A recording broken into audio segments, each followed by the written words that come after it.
Meu amigo, minha amiga, eu quero te dar os parabéns por ter chegado até aqui.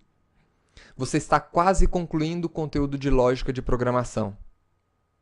Você já viu o que são computadores, como eles estão organizados, já trabalhou com variáveis e tipos de dados, construiu suas próprias expressões utilizando os operadores da linguagem Java, conheceu os fluxos condicionais, os fluxos de repetição, e esse é o conteúdo de lógica de programação. Nessa aula, nós vamos conhecer as palavras-chave break, continue e os rótulos. Essas estruturas são auxiliares dos fluxos de repetição. As palavras-chave break e continue são usadas para encerrar loops. O break ele encerra um loop inteiro e o continue ele vai encerrar apenas a interação atual. Então, a diferença é se você quer dar prosseguimento com a execução de uma nova interação ou se a gente vai saltar para a primeira instrução depois do loop. Então, como é que essas estruturas funcionam? Você já trabalhou com break quando estava trabalhando com switch, o seu fluxo condicional. Você sabe o que é isso daqui. Esse fluxo de repetição é um loop infinito. Ele sempre vai ser avaliado como true. Mas nós temos uma forma de quebrar a execução desse fluxo. Utilizando a palavra break, você pode paralisar a execução de um loop inteiro. Vamos ver isso aqui em funcionamento.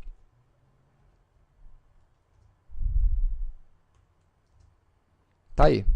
Ele entrou apenas uma vez na execução e paralisou logo em seguida. Nós temos também a estrutura continue. Agora, para ficar um pouco mais claro, vamos utilizar aqui um for. E eu vou percorrer esse for 10 vezes.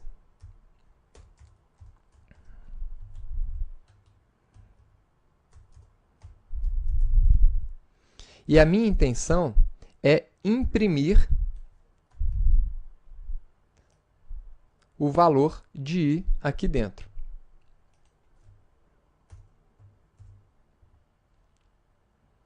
Isso aqui vai me imprimir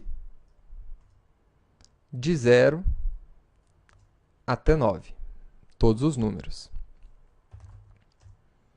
Agora, imagine que você queira, por algum motivo, parar a execução desse loop na quinta posição.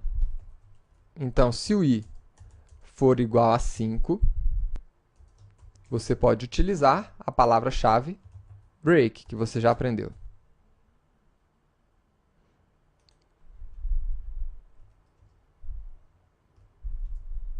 E aí ele vai imprimir os números até 4. Agora, imagine que você queira pular o código que seria executado aqui dentro desse loop quando ele chegar na posição 5. Então, chegou na posição 5, eu vou pular essa execução e vou passar para a próxima execução, de número 6. Vamos ver o que acontece. E está aí.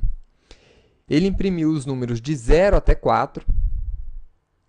No loop de número 5, ele pulou e continuou no 6 em diante. Então, é assim que funciona a nossa palavra continue. O break, ele para o loop inteiro, e o continue, ele para apenas a interação atual. Vamos ver agora como funcionam os rótulos. Os rótulos, eles servem para você indicar em qual loop você quer continuar ou parar. Como assim?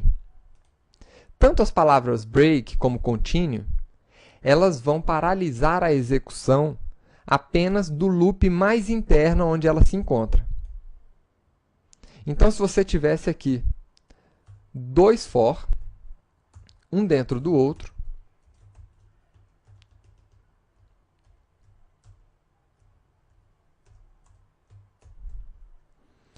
esse continue, ele só iria funcionar para esse for.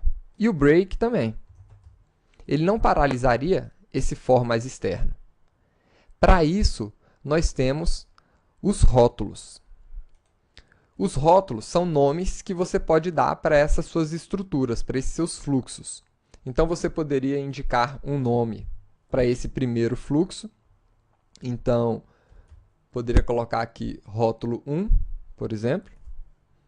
E aí o nome do seu rótulo ele vem seguido do sinal de 2 pontos. E aqui poderia ser o 2. Então, através dessas palavras, a gente pode acionar a execução desses rótulos. Então, eu poderia paralisar ou o rótulo 2, que é exatamente o rótulo que seria o fluxo que seria paralisado de forma natural, se eu não estivesse indicando o nome do rótulo, porque ele é o fluxo mais interno, ou o rótulo 1, que seria o fluxo mais externo. Vamos ver um exemplo para deixar isso aqui mais claro. Nós temos aqui uma matriz de 2 dimensões. E você precisa construir um algoritmo, ou seja, um código que localize o valor true dentro dessa sua matriz bidimensional. Aliás, dentro dessa sua matriz. Então, o primeiro passo seria você construir um for que percorresse cada um dos elementos do da primeira dimensão do seu array. Então, cada elemento aqui eu vou imprimir a palavra A. Vamos ver o resultado disso daqui.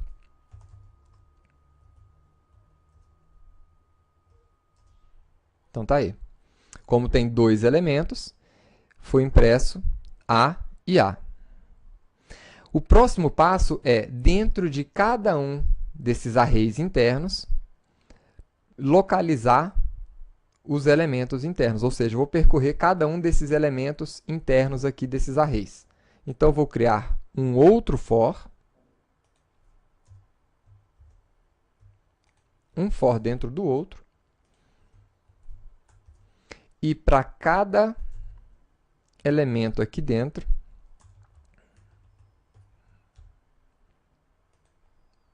ou seja, dentro desse primeiro array, então, esse array é indicado pelo índice A, eu vou percorrer todos os outros elementos dentro dele.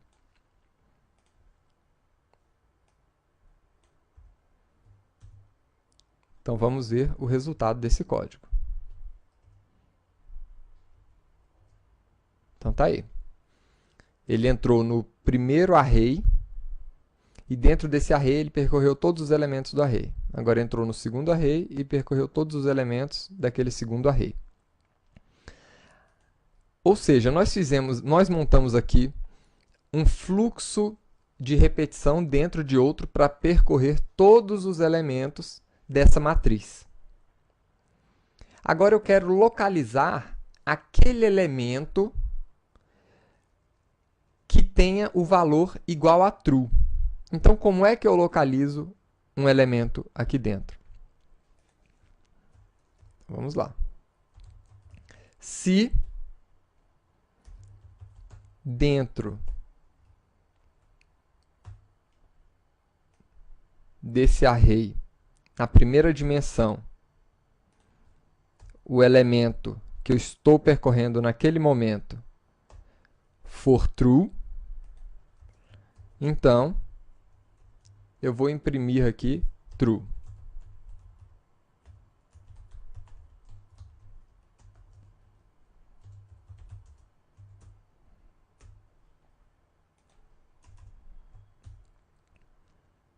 Então, quando ele localizar o valor true, ele vai imprimir true.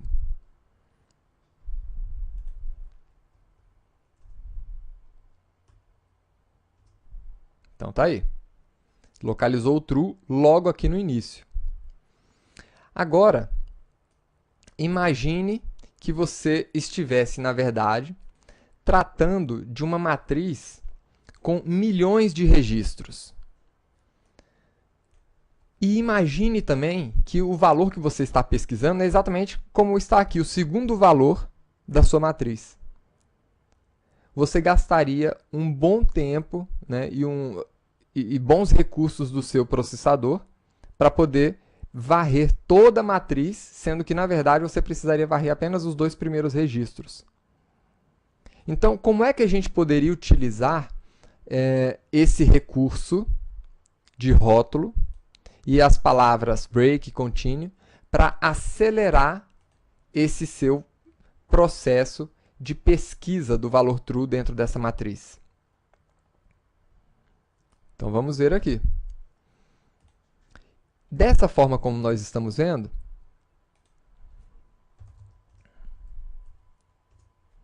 ele está imprimindo, né, ele está percorrendo todas as linhas e todos os registros, todos os elementos dentro de cada linha para fazer a pesquisa, mesmo já tendo encontrado no início.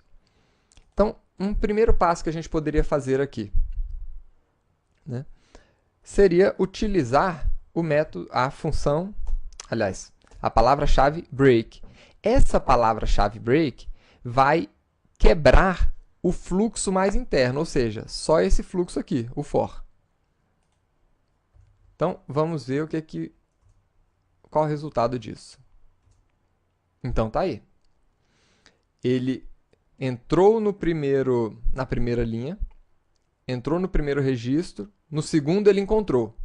E aí ele não deu continuidade nos outros elementos internos daquela linha. Mas, quando chegou na segunda linha, ele abriu de novo e continuou. Por quê? Porque ele não parou o fluxo mais externo. Então, a gente poderia fazer o seguinte aqui. A gente poderia colocar aqui, nesse lugar mais externo aqui, um rótulo, busca. E eu poderia parar a minha busca, ao invés de parar apenas esse for mais interno. Vamos parar o for externo.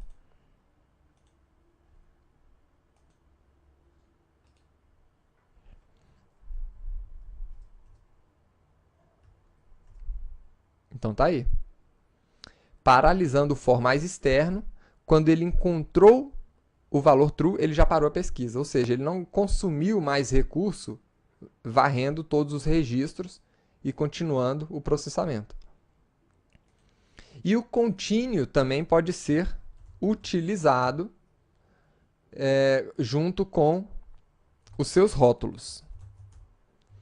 Então, é assim que funcionam os rótulos, a palavra-chave break e continue para apoiar os fluxos de repetição. Nós estamos praticamente concluindo o conteúdo de lógica de programação e vejo você na próxima aula, futuro programador Java. Até lá! E parabéns!